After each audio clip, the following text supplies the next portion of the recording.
Jose. Patawarin mo ako.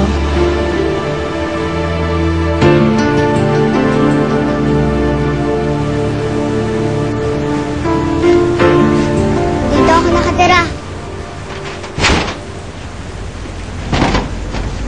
Pero, di ko pa alam kung papayagan ka dumito ng Miserias. Pero masungit yun.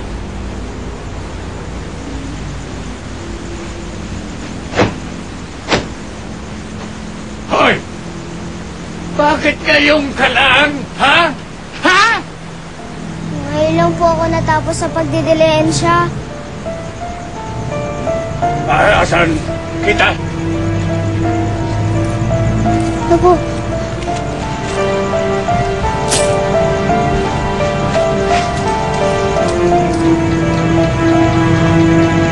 Kulang ito ah! Kulang to ko konti! Hindi ito pinag-usapan natin!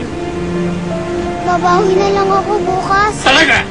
Dahil sa oras na hindi ka tumupad sa usapan natin, ako mismo ang magpapakulong sa'yo! Sino yung kasama mo? Oh? Ang bagong kaibigan ko po. Pakalat-kalat lang din po siya sa kalye.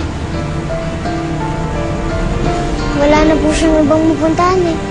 Pwede po dito muna siya? Magdagdala ka pa ng dagdag na palamunin? Hindi! Shit! Reyes! Luis! Let's go!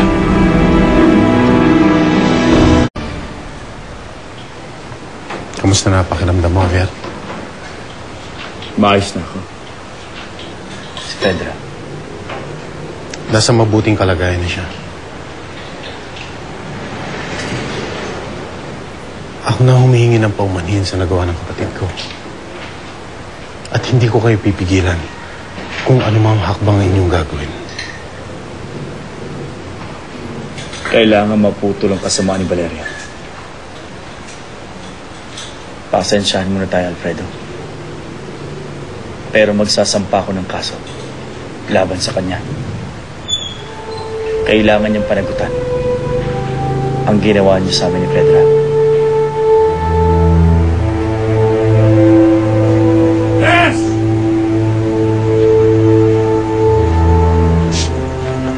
Yes!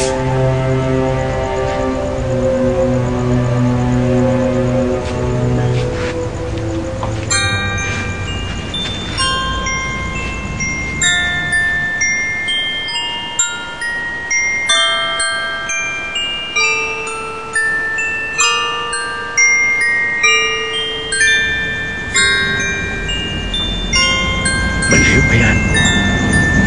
Parang ganun na nga po, Amo. Kaya nga naaawa ako sa kanya eh. Wala na po yata siyang mapupuntahan.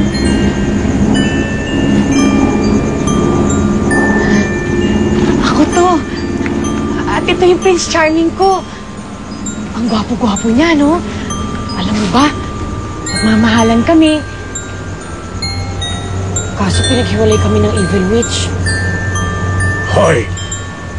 Talaga bang nawalan ka na ng katinuan?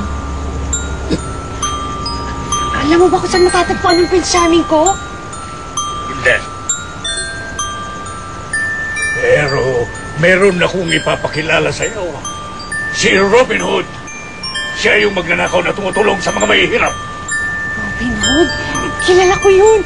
Nababasa ko yun sa libro dati. Ako si Robin Hood. Gusto mo ba na maging katulong ni Robin Hood sa pagnanakaw sa mga mayayaman at ibibigay sa mga mahihirap? Sige, gusto ko. Sige, pues. Pwede ka na dito sa akin.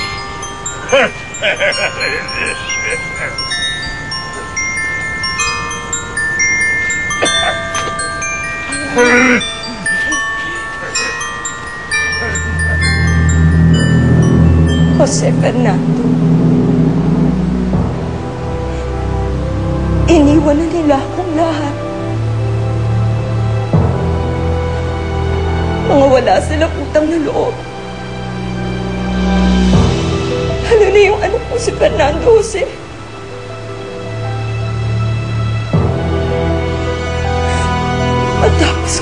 alagaan at kukupin na parang tunay kong anak. Iniwanan niya ako.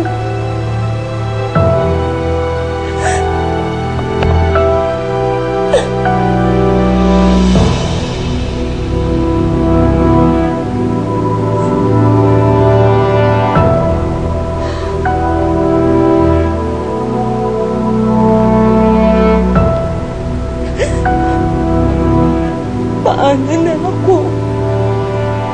Ano na gagawin ko ngayon? Ano na gagawin ko ngayon?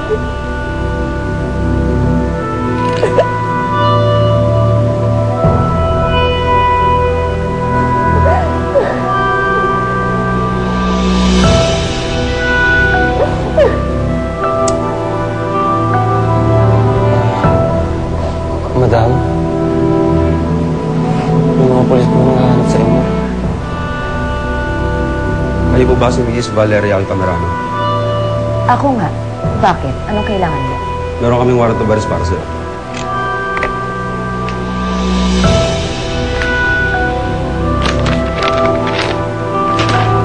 Naaresto ka namin sa salang pamamaril kina Javier at Pedra Perez. Okay, basta mo.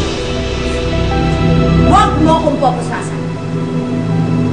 Hindi ako isang kriminal. Sasama ako sa inyo ng maayos. Julio, Madam, call the law office. Alam na nila kung anong gagawin ng mga abogado ko.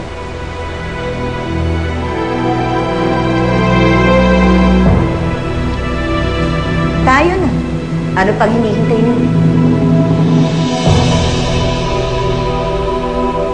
Buti na lang at di ka napuruhan, Mare. Maswerte ka pa rin. Anong maswerte doon? Tapos pag-iilusot ko magbuhay mayaman, no? Eh, hindi naman pala ako totoong anak ni Alfredo Altamirano. Sinungaling si Soledad. Ano? So, anong balak mo na ngayon? Babalik ka kay Fernando Seno. Aminin, yan ang inisip mo kaya mo niligtas yung anak niya, no? Kaga, totoo yung pagligtas ko sa anak niya. Pero, pang may maganda kang sinabi. Ngayong wala na si Rosalinda, pwede nang baka sakaling matutunan akong mahalin ni Fernando Jose. Sabi ko na nga eh.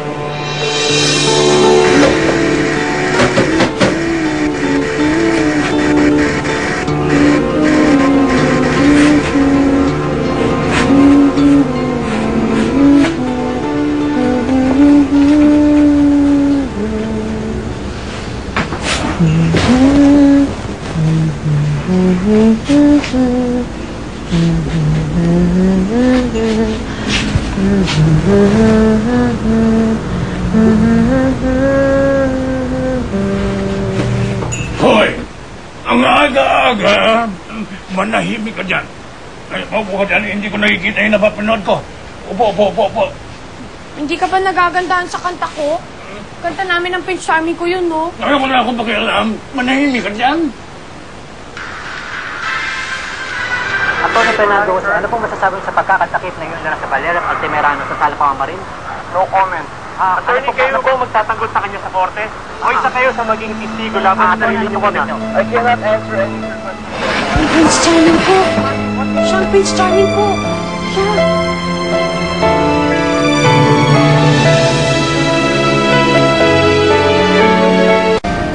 Thanks for bailing me out. Wala yun. Sino pa bang magtutulungan kundi tayo? I'll pay you later. With interest. Ano ka ba? Huwag mo muna isipin yun. Yung kaso mo muna ang harapin mo. Paano kung makulong ka kagaya ni Soledad Romero? Ay naku, Berta. Hindi yun mangyayari sa akin. Dahil hindi naman ako kriminal at wala akong kasalanan katulad nila. Isa pa, I have my lawyers and my connections.